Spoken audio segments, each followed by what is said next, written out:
Hivi ni kweli simu zetu tunazouziwa mitaani au madukani, simu za iPhone zenye battery health 100, yani haijashuka hata kidogo? Ni kweli? Usidanganyike, hakuna simu yoyote, iwe ni iPhone iwe ni Samsung, ambayo imeshatoka kuanzia miaka 3 na kuja nyuma ikabakia kwenye battery health 100. Hiyo simu lazima imeshabadilishwa battery, sio battery yake halisi. Battery hizi za kisasa lithium ion, hizi battery zinazeeka hata kama haitumiki.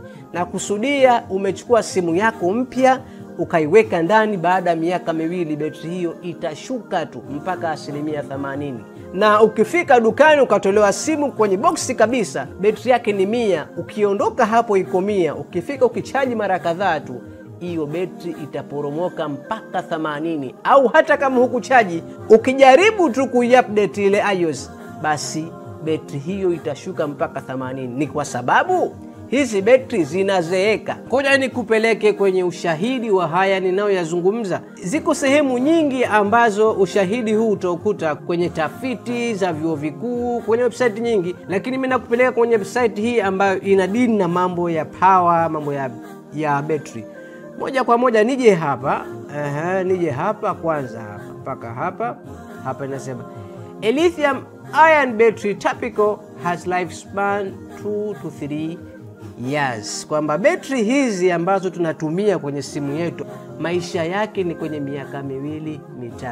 Hii ni wazi kwamba hata kama haitumiki betri hii, iwe simu ni mpya iko dukani imekaa au iko kwenye kabati imekaa, ikifika miaka 2 itakufa tu betri hiyo au itashuka life. Mbele huku kaongezea sasa na kitu chengine.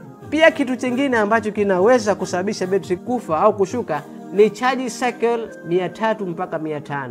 Charge cycle ni vipi? Nikitia chaji leo au nikiweka chaji leo, simu yangu ikawa na chaji 100, hiyo inakuwa ni cycle moja. Na kesho nikatia chaji 100 nikatumia mpaka ikamaliza, itakuwa ni cycle 2. Na kesho kutwa nikiweka chaji mpaka ikamaliza, itakuwa ni cycle ya ngapi? Ya 3. Hizo cycle zikifika kuanzia 300 mpaka 500, betri lazima itashuka.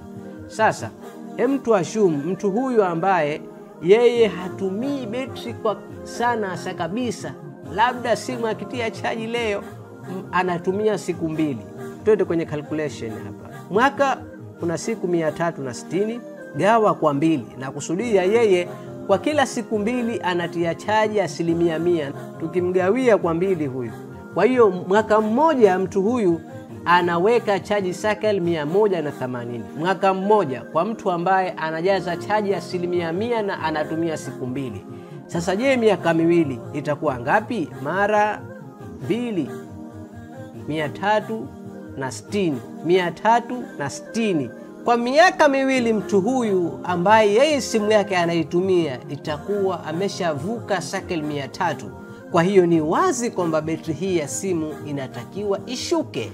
Hii ni Alzenjbary Technology. Kazi yangu ni kukwambia mambo ambayo huambiwi. Kama ndo mara kwanza unaangalia video hii, usisahau kusubscribe, na kama una swali lolote ndio sehemu ya comment unaweza kuja kuuliza. Bye bye.